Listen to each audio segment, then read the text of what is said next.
malam ini kami sampaikan bersama dengan keluarga. Kiranya cinta kasih Tuhan tetap bersama kita, memenuhi kita di dalam suasana Natal sekaligus di tempat ini ya. Bapak Ibu Saudara kasih, satu kemurahan ya kalau kita boleh ada di tempat ini. Amin. Iya, kita yang kecil ya. Lebih saya yang saudara tahu setiap minggu ya. Inilah yang kami hadapi dalam pelayanan ya.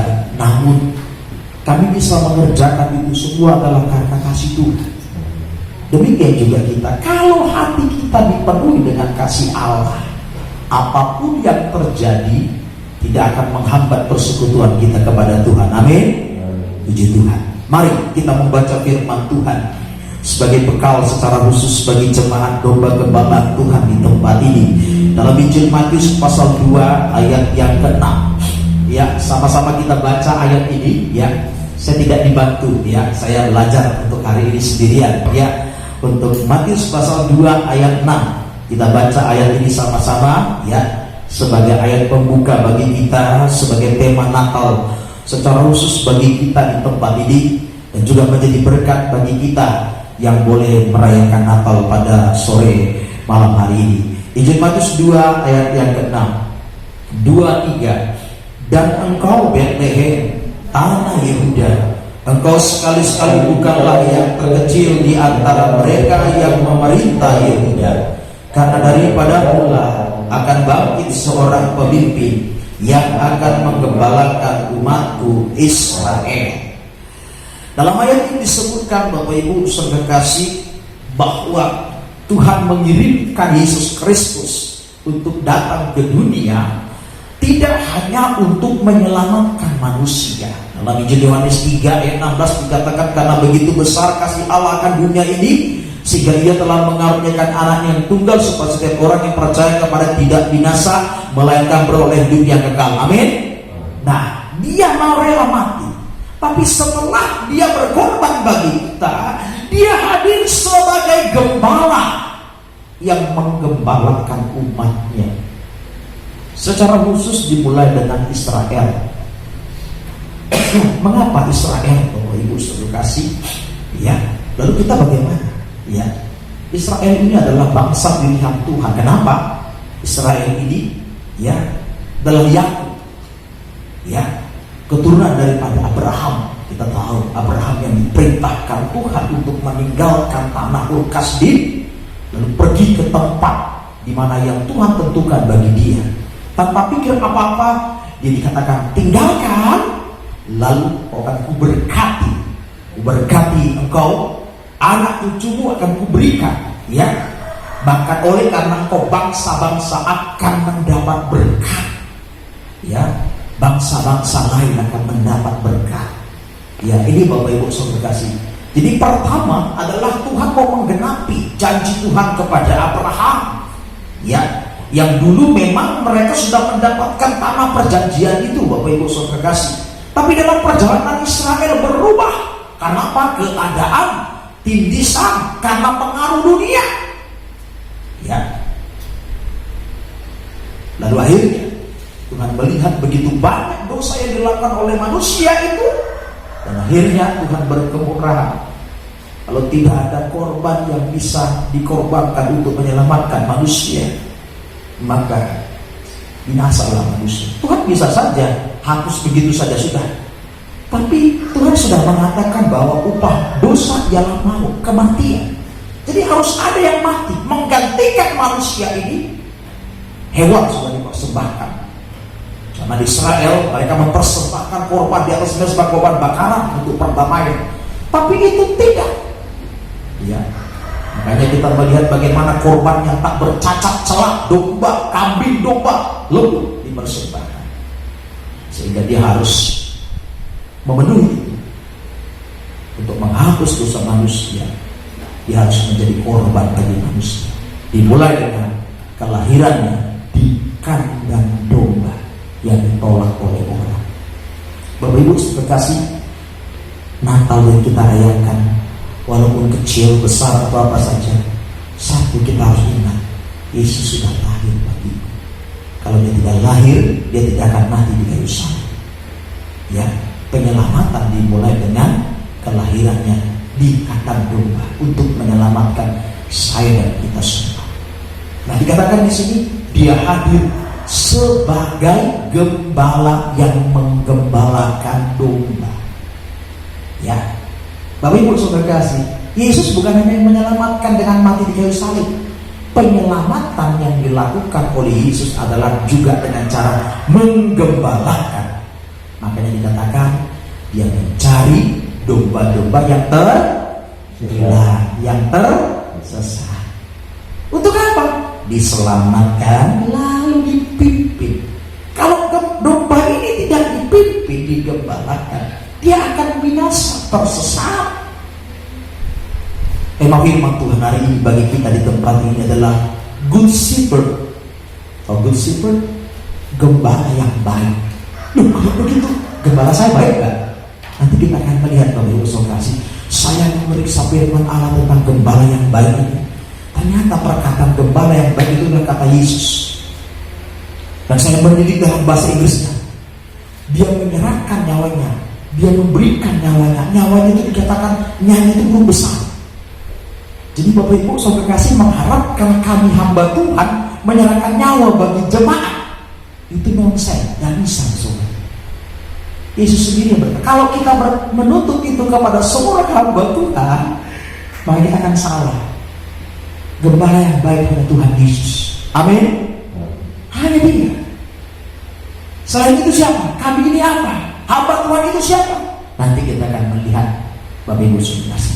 Yesus hadir sebagai seorang pemimpin dan gembala. Bapak Ibu Saudara kasih, gembala itu tidak hanya memberi makan, dia tidak hanya merawat, dia tidak hanya memberi, tapi memimpin. Nanti kita akan lihat lewat firman Allah. Dalam kamus besar bahasa Indonesia bisa dicatat gembala artinya adalah penjaga atau pemelihara. Jadi Yesus Kristus yang sudah lahir dan mati di kayu salib, dia menyelamatkan kita. Dia ingin menjaga kita. Menjaga apa? Supaya jangan jadi domba yang sesat lagi. Jangan berjalan menurut maunya sendiri. Itulah gembala yang baik. Gembala yang baik itu setelah dia menyerahkan nyawanya, dia tidak ingin sia-sia domba itu. Dia harus menjaga domba itu. Bagaimana menjaga domba? Dia akan lihat, dia akan hitung satu persatu, dia akan sebut namanya. Dalam Injil Yohanes disebutkan, ya, dia menyebut bahkan mereka berjalan di bawah tongkat gembala. Nah, berarti di jalan berarti apa? 1, 2, 3, berarti di absen. Kami sebagai hamba Tuhan, ya, harus bisa mengabsen jemaat setiap hari lewat doa. Yang kedua, kehadiran mereka. Ya, ini Bapak Ibu Saudara kasih. Itu tugas.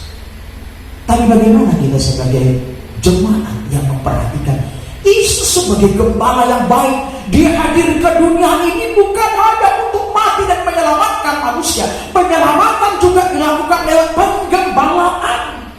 Dia jaga kita. Dia jaga kita. Sama kita seperti menjaga anak-anak. Kamu jangan ke sana ya, di sana banyak binatang buas. Demikian juga Tuhan bilang, kamu jangan ke sana ya, jangan menyimpang ke kiri, jangan menyimpang ke kanan. Pandanglah saya, dengarlah suara saya. Ini Bapak Ibu Saudara. Lalu dia memelihara. Bagaimana dia memelihara? Pemeliharaan itu lewat makan dan minum. Dipelihara. Sehingga domba itu akan gemuk, gitu ya. Nggak kurus-kurus. Bicara gemuk, sehat.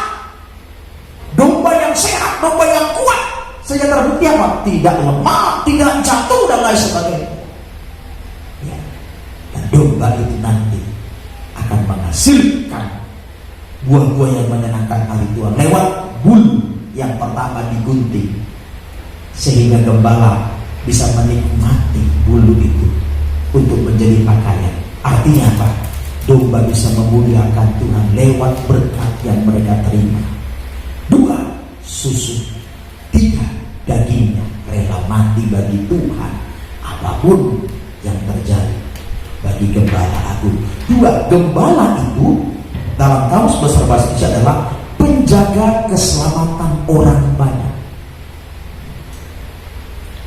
Jadi Bapak Ibu saudara kasih, Yesus hadir di dunia yang lahir di kandang domba, dan dia sudah mati di kayu salib. Dia mau menggembalakan kita untuk keselamatan kita. Nah sekarang kenapa Tuhan mau menggembalakan kita? Yang pertama Bapak Ibu saudara kasih jawaban yang pertama. Nanti saya akan tunjukkan ayatnya. Mengapa kita harus digembalakan Tuhan? Jangan digembalakan manusia. Kalau digembalakan manusia itu artinya apa? Kalau suka kepada pendetanya, hamba Tuhan, dia akan terus ibadah. Tapi kalau enggak. Tapi kalau digembalakan Tuhan, ya, maka siapapun yang dipercayakan Tuhan untuk menggembalakan, mereka akan tekun selama gembala itu hadir sebagai pemelihara, penyelamat, penjaga. Ini Bapak Ibu saudara. Yang pertama, mengapa kita harus digembalakan oleh Tuhan? Sebab apa? Di dalam penggembalaan kita akan mengalami pemeliharaan Tuhan. Kalau Bapak Ibu digembalakan oleh seorang manusia, sehingga penampilan yang kita lihat, suaranya, kesukaan kita kepada dia, kita gak ada apa-apa. Kenapa? Kalau kita karena manusia, kita gak dapat pemeliharaan. Apa sih yang diberikan gembala sama kita? Hamba Tuhan. Apa kalau Bapak Ibu datang ke gereja dikasih berkat? Tapi kalau Tuhan Yesus gembala kita akan terpelihara jasmani dan rohani. Amin. Ini Bapak Ibu saudara,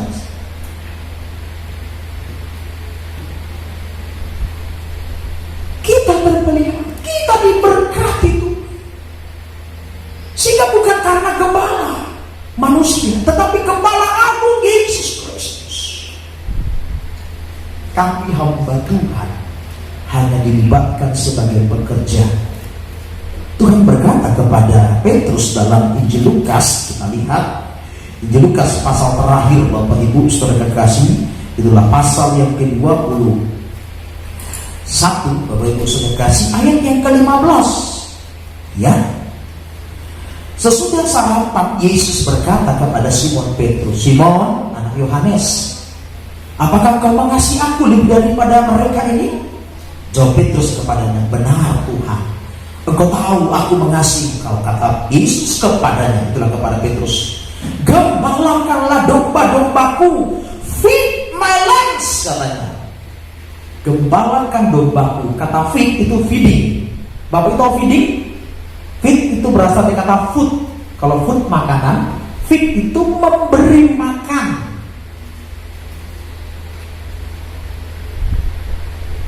Jadi Petrus walaupun dia jabatan gembala, tapi dia bukan si punya domba. Namanya kata menggembalakan, berarti orang yang bekerja namanya gembala. Tetapi pemilik domba siapa? Gembala agung Yesus. Beri makan domba-domba. Makanan apa yang mau dikasih oleh Petrus? Kalau Petrus mengembalakan domba-domba Tuhan, maka makanannya adalah makanan dari Kristus. Amin. Ini apa makanan dari Kristus? Itulah firman Tuhan, perkataan Tuhan. Seringkali Bapak Ibu saudara kita salah menilai manusia. Memang Bapak Ibu saudara memang kita nggak bisa bohongi, ya. Kalau kita sudah lebih pandai berkhotbah, kita bukan hamba Tuhan yang melayani kita tidak pandai. Tapi masalahnya Tuhan pakai dia melayani. Melayani itu bukan karena pandai bicara saja. Ada banyak orang hafal firman sebagainya, tapi menghadapi jemaat dalam kondisi yang sedikit bisa setia. Menghadapi masalah jemaat yang berulang kali. Nah, kalau sudah selesai masalahnya, baru rotu gereja. Kalau tidak selesai masalahnya, itu jadi alasan. Ini Bapak Ibu saudara, semoga kita bisa mengerti. boleh Bapak Ibu saudara kasih kita salah di dalam memandangkan sesuatu dalam pelayanan. Dia gembala yang baik. Gembala yang baik itu bagaimana? Dia akan memimpin. Nanti kita akan baca dalam Injil Yohanes pasal yang ke-10. Ya, jadi di dalam pergembalaan kita mengalami pemeliharaan Tuhan. Kita akan dikuatkan. Yang kedua, di dalam pergembalaan kita dituntun ke jalan yang benar, bukan jalan yang salah. Karena apa tadi? Domba tadi terhilang. Tuhan datang menjemput mereka dengan cara Yesus mati di kayu salib. Firman disampaikan, mereka ikuti Tuhan Yesus, mereka kembali ke jalan yang benar. Jadi kalau kita bilang, bisa kita ambil kesimpulan, salah satu bentuk domba yang tidak tergembala dengan benar adalah selalu berada dalam dosa. Jadi tergembala itu bukan hanya karena rajin beribadah, bukan hanya terdaftar, tetapi membuktikan diri. Inilah perjuangan kita yang harus kita tunjukkan. Memang menjadi domba yang dimulai dari percaya, masuk ke gereja, beribadah, menjadi anggota gereja, melayani Tuhan. Selanjutnya kita harus setia. Kenapa? Kalau tidak, kita akan dipisahkan seperti domba dan kambing. Mohon maaf Pak Biar kasih. Domba dan kambing ini sakit. Ya. Nah, jadi gembala yang baik itu bukan gembala yang seperti orang bilang, baik kali gembala. Kenapa? Didengar semua perkataanku. Lalu perkataan si B gak didengar, si C gak didengar. Seolah-olah itu yang baik. Bukan. Kalau perkataan kita baik berarti apa? Didengar berarti apa? Ternyata perkataan kita menjadi berkat dan membangun. Itu. Kalau mungkin perkataan kita belum didengar berarti belum saatnya. Itu. Supaya kita jangan seperti domba jadi sakit hati, menjadi lemah, nggak dengar dengan suara saya. Kalau kita kembali kepada firman Tuhan, yang didengar suaranya siapa? Suara gembala. Baca Yohanes 10. Kita baca ya. Jadi kalau begitu, saya harus dengar suara gembala saya. Bapak Ibu harus dengar suara saya terus-terus. Saya ini manusia biasa, salah bisa. Nah, jadi jangan sampai suara gembala itu juga Bapak Ibu tanya Pak Pendeta, bagaimana Pak Pendeta membangun rumah? Hadap ke jalan atau hadap begini atau hadap serong ke sanaan?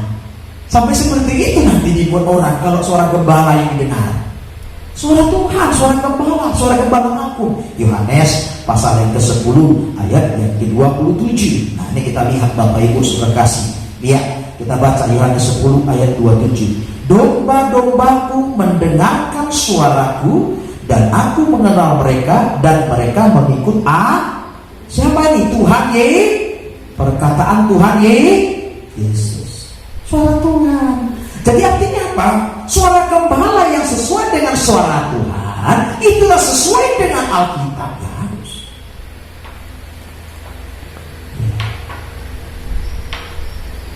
Jangan pula nanti, Pak Gembala, ini bisa gak jadi istri saya? Ini bisa gak jadi calon suami saya? Ini bisa gak jadi calon menantu saya? Capek Bapak Gembala kalau ngurusin itu. Nanti kalau bilang, ya cocok, ternyata pas menikah selesai 2 bulan, 3 bulan, udah gak, bagaimana Pak Gembala ini doanya bagaimana? Ini jangan salah. Kami hamba Tuhan, ya, memang dipercaya untuk menggembalakan domba, tapi untuk hal rohani, untuk hal jasmani mungkin jemaat jauh lebih pandai. Nggak mungkin Bapak Ibu saudara kasih tanya kepada saya tentang membangun rumah, ya, rumah yang 2 lantai berapa ukuran besinya berapa begini, ya nggak mungkin. Harus tanya kepada arsitek, ya. Nggak mungkin saya ngajarin kalau seperti saya anak saya sekarang Rachel, nggak mungkin saya ajarin dia lagi Bapak Ibu saudara kasih main piano. Dia justru lebih hebat dari saya sekarang, ya. Cuma dia masih malu, ya. Saya sudah kalah dengan dia. Mungkin kalau pengalaman untuk film lain mungkin masih. Tapi kalau sudah bicara tentang struktur, tentang pendidikan, saya sudah kalah. Ini Bapak Ibu saudara. Jadi jemaat juga jangan berarti kita sebagai umat Tuhan berpikiran harus ikut suara gembala. Sampai tentang dapur pun juga suara gembala. Aduh, jangan. Tetapi ketika kita memberi masukan belum diterima, jangan sakit hati. Amin. Artinya apa? Mungkin belum di situ dulu pikiran gembala itu.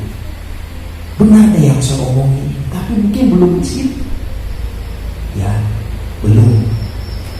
Kenapa? Hamba Tuhan itu kan tingkat wawasan, latar belakang, bahkan juga dalam pengalaman berbeda. Ya, sehingga ya itulah. Makanya kenapa Tuhan mengangkat 12 rasul itu dari berbeda-beda pendidikan. Satu si tukang ikan, apalagi dua si tukang ikan, yang taunya nangkap ikan itulah di malam hari baru dapat ikan. Ilmu kompas itu yang tahu. Cuaca mungkin itu yang tahu. Tandanya begini, kalau ada bintang malam berarti ada ikan atau enggak, bulan purnama ada ikan atau itulah. Tapi kenapa Tuhan kasih mereka kejabatan itu? Karena mereka mau belajar, mereka mau dididik untuk ikut Tuhan. Nah ini Bapak Ibu Saudara. Jadi gembala yang baik itu dia ingin menyegarkan kita, dituntun yang benar. Menuntun Bapak Ibu Saudara kasih bukan dengan kekerasan. Bapak Ibu tuh menuntun ditunggu-tunggu kan gitu kan. Jadi nangek gitu kan. Si mata stop dulu. Ngalbat dimarakan gitu. Lambat gitu. Seperti kita menanam. Tahap bertahap semakin meningkat. Demikian firman Tuhan. Firman itu semakin mendekat, semakin berbobot. Ini Bapak Ibu Saudara. Jadi Tuhan menuntun kita dengan ini. Tapi jangan pula sudah puluhan tahun lambat-lambat sampai kapan kita? Sodom Gomora sudah mau dihancurkan. Tuhan bilang lewat malaikat kepada Lot dan anak-anaknya serta istrinya, ayo lari cepat-cepat, jangan lambat-lambat, jangan toleh ke belakang. Lambat-lambat jadi tarik memaksa. Jadi kadang-kala juga khotbah firman Allah seperti memaksa, seperti yang bagi kita. Kenapa? Kita lambat-lambat karena Tuhan sudah mau datang. Kan kalau kedatangan Tuhan kaitan dengan apa? Penghukuman. Sodom Gomora juga penghukuman. Nah ini Bapak Ibu Saudara. Yang ketiga, kita dibuatnya menjadi orang-orang yang berani. Gembala yang baik itu membuat domba menjadi domba yang berani. Ingat, Tuhan mengatakan kita diutus seperti seekor domba di tengah-tengah serigala. Bayangkan Bapak Ibu Saudara, kita lihat serigala itu lari, apalagi kalau sudah di tengah-tengah dikerumuni. Tapi bagaimana kita bisa berani? Serigala ini adalah nabi-nabi palsu, orang-orang yang menentang ajaran Tuhan, yang dulunya mereka ikut Tuhan, tetapi ternyata mereka berubah. Sebab dikatakan serigala, nabi-nabi palsu itu adalah dulunya pengikut Tuhan, tetapi kemudian berubah. Itu bukan bicara tentang binatang, tapi manusia kehidupan yang melayani Tuhan. Bagaimana kita kuat? Contohnya, datanglah kehidupan yang tadinya sudah setia, dibisikkan iblis, diganggu iblis, sehingga mulailah tercerna, mulai mengikuti perkataan iblis. Oh betul juga ya, oh betul juga. Sama seperti Hawa. Kalau kau makan buah ini, justru kau jadi sama. Diiming-imingi. Sama seperti sesuatu kalau dilarang pasti ada sesuatu di baliknya kan? Kenapa Tuhan larang? Cuma yang satu ini nggak boleh, di tengah-tengah taman ini nggak boleh. Kenapa semua nggak boleh, ini nggak boleh? Pasti ada sesuatu. Bayangkan, satu saja dilarang sudah melanggar. Apalagi banyak peraturan Tuhan yang dibuat. Makin banyak yang dilarang. Makanya kita diajak Tuhan, dididik Tuhan lewat penggembalaan. Kita akan dituntun, kita akan dibuat menjadi domba yang berat. Mazmur pasal 23, kita lihat ini ayatnya. Ya, Saya akan tunjukkan ini kepada kita lebih lanjut, Bapak Ibu Saudara. Mazmur 23 ayat 1 sampai yang ke-6. Tuhan gembalaku yang baik. Tuhan adalah gembalaku, takkan kekurangan aku. Ia membaringkan aku di padang rumput yang di padang yang berumput hijau. Ia membimbing aku di air yang tenang. Itu yang pertama. Domba butuh apa?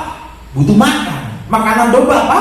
Rumput hijau dan air yang segar. Bapak Ibu, air segar itu untuk menguatkan haus dan lelah, letih, dan capek. Kalau orang lelah, letih itu yang dicari pertama adalah air, bukan makan. Dan capek kerja itu air. Minum gelegek. Lega, apalagi kalau air es. Ini Bapak Ibu Saudara. Kalau kita digembalakan Tuhan, kita akan terpelihara. Seringkali kita digembalakan manusia. Seorang manusia yang kita dengar sudah tahu salah. Makanya untuk melihat gembala yang baik hadir dalam suatu penggembalaan, yang pertama adalah bahwa di dalam itu Yesus sebagai gembala. Bagaimana praktis sebagai gembala? Maka firman Allah yang disuarakan. Amin. Itu suara gembala. Firman Allah, kebenaran. Ya. Maka akan apa? Dia akan hadir untuk memelihara kita. Makanya kenapa banyak kehidupan umat manusia itu sudah banyak dengar firman yang sama. Contoh tentang kasih, jangan membenci. Kita ngomong gak tentang kebencian, jangan membenci lewat firman Allah. Pendeta si B didengar juga pendeta si C. Kok kenapa enggak itu?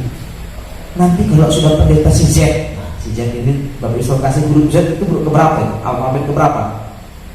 27 ya? 27 dah? Ya, guru-guru ya. 27 alfabet ya, huruf. Kan ada 27.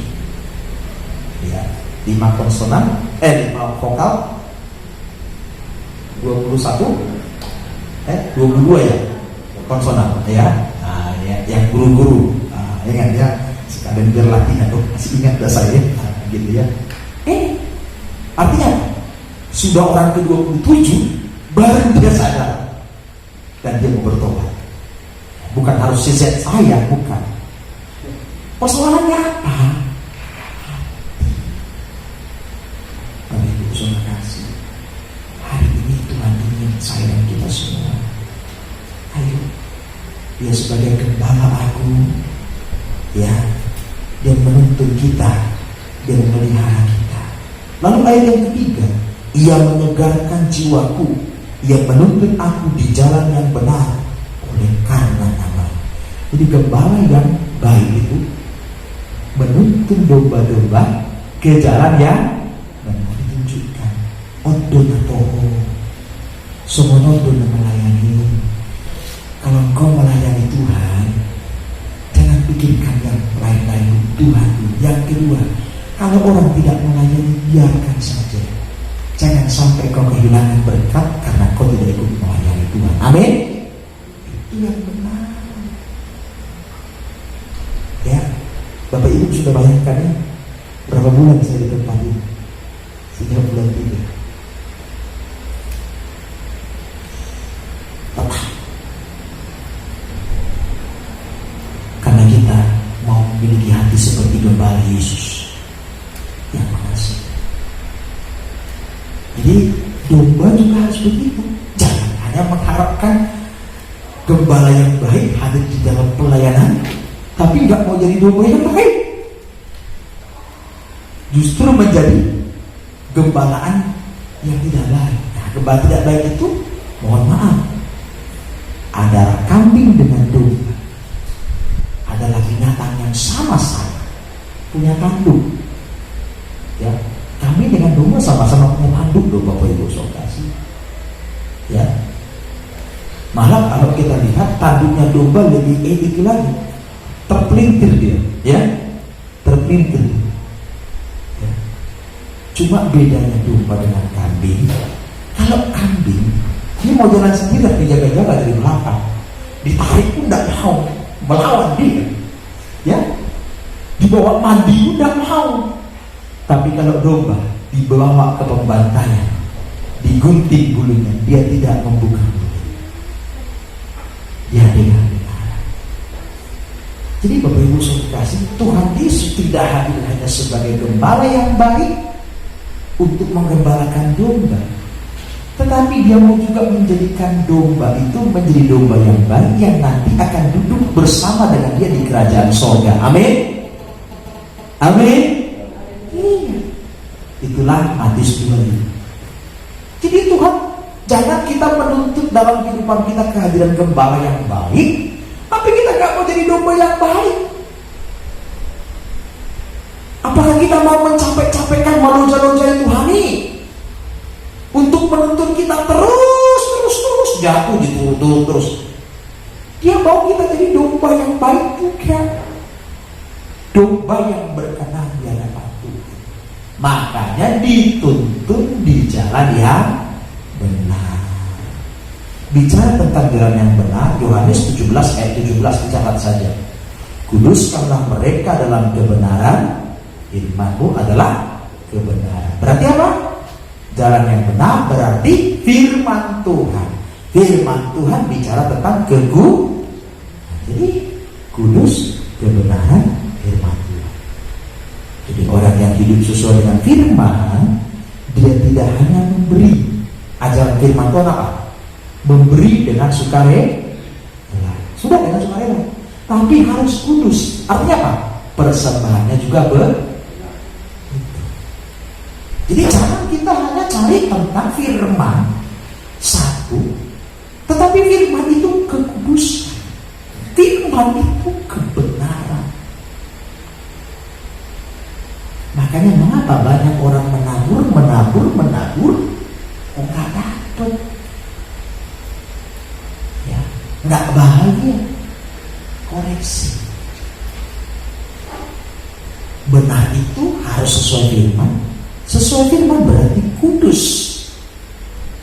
Jadi persembahannya juga harus yang kudus. Benar seperti firman Allah, relatif, sesuai kemampuan, hati yang terdorong. Makanya kalau kita ingat, semua korban yang dipersembahkan kepada Tuhan ditaruh di atas mana? Mezbah korban bakaran. Kalau dibakar habis apa enggak? Habis enggak? Ya sudah. Kalau kita sudah beri kepada Tuhan, ketika doa kita tidak dijawab, Tuhan jangan bilang, menyesal aku tadi nyumbang hari Natal, capek-capek aku, doaku enggak dijawab. Capek-capek aku melayani di gereja, menyesal aku kasih dia begini perbuatannya sama saya. Jangan. Persembahan kita terbakar, itu berarti menyenangkan hati Tuhan, hangus, habis asapnya naik ke atas, itu memuliakan Tuhan. Ada gak yang tinggal? Ada. Abunya apa? Jatuh kan? Kan di atas mezbah. Kan kayak daging itu kalau dibakar di atas jala-jala kan, kayak pemanggang itu akan jatuh ke bawah. Ada yang naik ke atas, itulah memuliakan Tuhan. Yang jatuh itulah berkat kita. Ketika persembahan kita menyenangkan hati Tuhan, ada berkat yang turun kepada kita. Apa berkatnya? Mungkin hari ini kita kesehatan, mungkin tahun depan anak kita sukses, amin. Iya. Mungkin tahun depan kita menikah, amin. Doakan, amin. Doa. Mau sendiri terus. Nyanyian pujian kan, ku tak dapat jalan sendiri. Tuhan, tolong. Mari kita sebagai umat Tuhan perhatikan ini. Lalu yang ketiga itu pada ayat yang ke-5. Engkau menyediakan hidangan bagiku di hadapan lawanku, Engkau mengurapi kepalaku dengan minyak, pialaku penuh melimpah. Apa ini maksudnya Bapak Ibu Saudara kasih? Kita menjadi kehidupan yang pemenang. Piala melimpah. Engkau menyediakan makanan bagiku di depan lawanku. Bayangkan Saudara kasih, kita disumpah-sumpahi orang atau mati kok, hancurlah kamu, karena orang membenci kita. Tetapi yang terjadi karena kita mau jadi domba yang baik, dan dia sebagai gembala yang baik menuntut kita, maka semakin kenyang kita orang lain sumpah-sumpahi usaha pekerjaan kita hancur, kita makin kenyang, makin tambah, makin diinjari lagi. Artinya apa besok kasih? Pembelaan Tuhan semakin nyata bagi kita saat kita bisa membuktikan menjadi domba yang taat dan setia dengan suara Tuhan. Ya, Bapak Ibu tahu kisahnya si Daud kan? Daud ini menulis Bapak Sokas kitab Mazmur. Bagaimana Daud menyaksikan dia hanya gembala 2-3 ekor kambing domba Bapak. Tapi dia bertanggung jawab menghadapi beruang, menghadapi singa, ditariknya janggut. Bayangkan menarik janggutnya beruang itu bagaimana, singa itu bagaimana. Bayangkan. Artinya apa? Dia korban nyawa hanya demi tanggung jawab pengembalaan. 2-3 ekor itu bicara kumpulan kecil. 2-3 ekor itu bicara tentang apa? Keluarga, satu keluarga. Kalau 2 suami istri, kalau 3 ada anak. Bagaimana bisa seperti? Ketika Tuhan melihat, maka terangkan. Demikian juga kita besok. Gembala yang baik itu mau menuntun kita menjadi kehidupan yang berkemenangan. Nah itu Bapak Ibu sudah kasih. Lalu yang keempat itu ayat 6. Kebajikan dan kemurahan belakang mengikuti aku seumur hidupku, dan aku akan diam dalam rumah Tuhan sepanjang masa. Rumah Tuhan sepanjang masa di mana?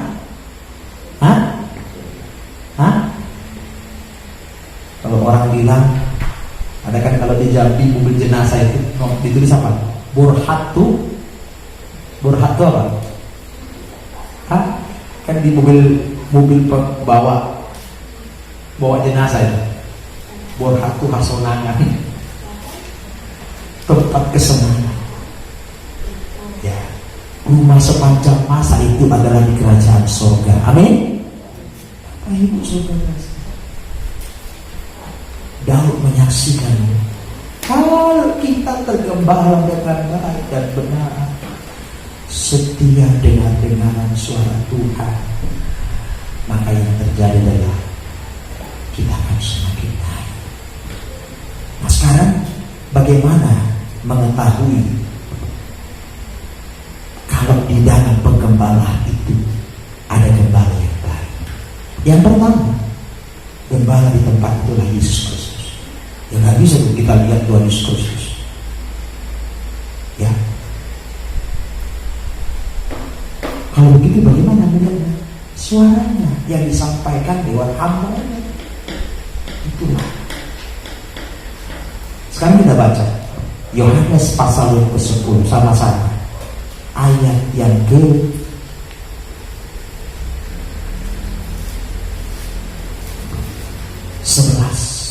Ya. Ini perkataan Yesus.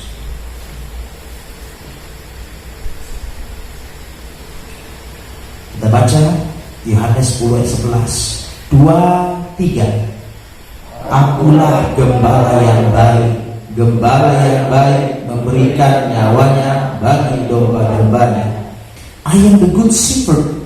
The good shepherd gives his life for the sheep. Hanya Yesus kok yang ngasih nyawanya. Siapa kami yang Tuhan ini yang kasih nyawa? Siapa? Nggak ada. maka robalah mindset dari kita, tidak menuntut kesempurnaan seorang hamba Tuhan. Kalau hamba Tuhan itu belum seturut yang Tuhan inginkan, doakanlah. Makanya Rasul Paulus berkata, doakan kami, doakan kami. Kenapa? Dia nggak mampu berusaha kasih untuk melayani.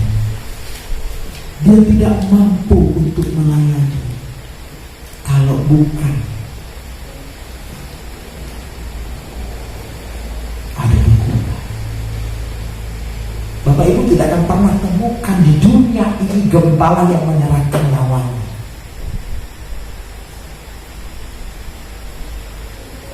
Banyak hamba Tuhan, anak-anaknya masuk penjara.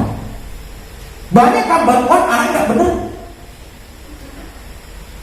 Lalu apakah hamba Tuhan itu harus menyerahkan nyawa? Tidak, masuk penjara. Kau keluar, biar aku yang masuk penjara. Gak ada Bapak Ibu saudara kasih. Ini bukan untuk pembelaan Bapak Ibu saudara kasih ya. Ini untuk keselamatan kita.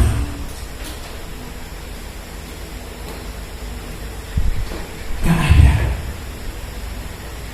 Hanya Yesus yang memberikan nyawanya bagi domba. Sebab kita semua adalah domba Tuhan. Amin. Kita domba. Ubah mindset kita supaya kita nggak sedikit-sedikit galeng.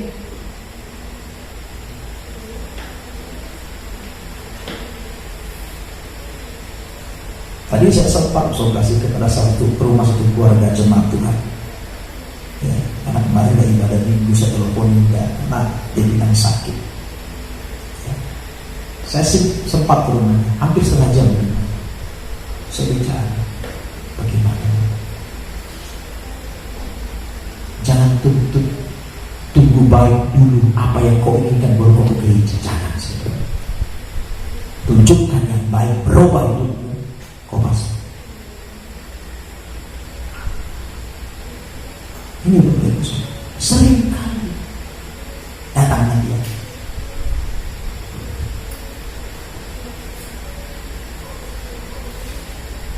Apalagi saudara, sudah mau Natal masih menyempatkan diri. Tapi itu tanggung jawab saya sebagai hamba. Ya. Tanggung jawab. Jangan mikirkan persoalan, cari solusinya. Semua dipikirkan tuh apa Bapak Ibu saudara kasih. Bapak Ibu mikirkan biaya Natal, mikirkan bangun rumah, gak ada gunanya saudara kasih. Mau bangun rumah butuh uang, betul? Ya udah, kerjalah yang baik, kumpulkanlah. Jangan pikir-pikir kapan ya aku mau bangun rumah, kapan ya aku mau menikah, kapan ya begini. Siapkanlah dirimu. Buka hati, orang mau kenalan sama kita, berteman dulu. Ya, kalau kita nggak suka, kaum muda nggak suka sama dia, nggak ada tertarik sama dia, kata yang baik, sopan maunya, kita berteman saja ya. Ya kayaknya jauh lebih baik kita berteman. Amin. Amin kaum muda, amin. Ini dia dong. Ya. Jangan nanti kita paksa-paksa dapatlah dia. Dalam pernikahan nggak tahan kita. Aduh. Ini. Makanya kita sebagai kehidupan perhatikan itu. Ya. Semoga kita mengerti. Jemaat juga yang hadir yang tadi Kota Baru. Inilah kan. Ya. Hati sebagai gembala yang melayani. Dan tapi bukan gembala yang baik. Dan tidak akan pernah baik. Ya. Kalau kita bisa mengerti dan kita mau taat. Sebab saya juga di hadapan Tuhan adalah dombanya Tuhan. Saya harus memberi diri digembalakan Tuhan lewat firman. Jadi bukti dalam penggembalaan yang baik, yang pertama adalah Yesus sebagai gembala. Ya. itu jabatan organisasi sebagai pemimpin jemaat. Ya. Namun bukti di dalamnya Yesus sebagai gembala, maka kebenarannya dinyatakan. Sebab dikatakan dia menuntun kita ke dalam seluruh kebenaran. Itulah firman Allah, kepada kekudusan. Amin. Mari Bapak Ibu saudara kasih perhatikan. Lalu yang terakhir Bapak Ibu saudara kasih, ya, dia sebagai good shepherd yang menuntun. Tapi ingat, yang dituntunnya kelak akan dipisahkan. Matius pasal 25 kita baca. Ya, dipisahkan. Ya.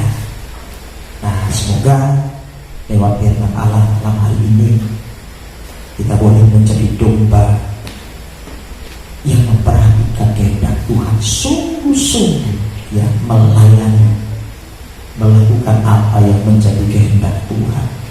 Ya, Injil Matius pasal yang ke-20. Ya, kita lihat Bapak Ibu saudara kasih, ayat yang ke-31 sampai yang ke-33. Apabila Anak Manusia datang dalam kemuliaannya dan semua malaikat bersama-sama dengan dia, maka ia akan bersemayam di atas tahta kemuliaannya. Lalu semua bangsa akan dikumpulkan di hadapannya. Dia akan memisahkan mereka seorang daripada seorang, sama seperti gembala memisahkan domba dari kambing. Dan dia akan menempatkan domba-domba di sebelah kanannya dan kambing-kambing di sebelah kirinya. Coba ayat 32. Kita fokus ayat 32 ya. 2, 3. Lalu semua bangsa akan dikumpulkan di hadapannya, dan dia akan memisahkan mereka seorang daripada seorang. Sampai Bapak Ibu lihat, seorang daripada seorang. Apakah dalam Alkitab disebutkan keluarga per keluarga? Ayo, keluarga per keluarga? Tidak, orang per orang. Sangat sedih sukasinya di dunia kita sama-sama, suami istri, anak-anak di gereja. Tapi ketika berhadapan Tuhan, anak terpisah dengan orang tua di sebelah kanan, anak di sebelah kiri. Sedih. Mengapa? Karena Tuhan melihat ketaatan dan kesetiaan. Sebab itu supaya jangan terpisah, saling supportlah, saling dukunglah, saling menasihati. Amin. Nasihati anaknya, kalau melayani sungguh-sungguh ya. Istrinya juga, sayangku, sama-sama ya. Suami juga. Sebab nanti orang per orang baru ketahuan mana domba dan mana kambing. Domba dan kambing berarti ada kaitan dengan dengar-dengaran, ketaatan. Bagaimana domba yang baik, dia tidak membuka mulutnya saat dibawa ke dalam pembantaian. Ini Bapak Ibu saudara, semoga kita bisa taat dan setia. Ayat terakhir 1 Petrus 2 ayat 25. Dia hadir sebagai gembala yang baik, gembala yang memelihara jiwa. Ya, hatinya apa? Jangan harapkan hamba Tuhannya sebagai penyalur berkat bagi kita ya. Jangan kita ditolong secara jasmani. Tidak, itu bukan tugas gembala. Tapi kalau ada gembala hamba Tuhan mau menolong, itu satu kemurahan. Amin. Gitu ya. Kenapa? Ajaran Tuhan saling tolong menolong, saling mengasihi. Tapi jangan jadi pengharapan bagi kita sehingga memutarbalikkan gembala yang baik menyerahkan nyawanya bagi domba-domba. Ya, biar susah gembalanya, yang penting dombanya senang-senang. Nggak ada itu Bapak Ibu saudara kasih ya. Sebab apa? Kita baca ayat ini sebagai terakhir sama-sama 1 Petrus 2 ayat 25. Ya, kita angkat pujian nanti kepada Tuhan, gembala baik ya, gembala manis ya. 1 Petrus 2 ayat 25. 2, 3. Sebab dahulu kamu sesat seperti domba, Tetapi sekarang kamu telah kembali kepada gembala dan pemelihara jadi batin. Jadi tugas gembala itu memang hal batinnya. Ya, bukan untuk carikan kerja jemaah dan sebagainya. Kalau hamba Tuhan ada mungkin kenalan seorang pengusaha, dia mau tolong kita buat kerja karena pengusaha minta, itu lain hal. Bapak Ibu Saudara, itu namanya ya dia ada ibah menolong, di situ ada kamu mau. Tapi jangan salah. Supaya apa? Supaya kita beribadah kepada Tuhan, ada masalah kita lari kepada Tuhan. Mintalah kepada Tuhan, tolong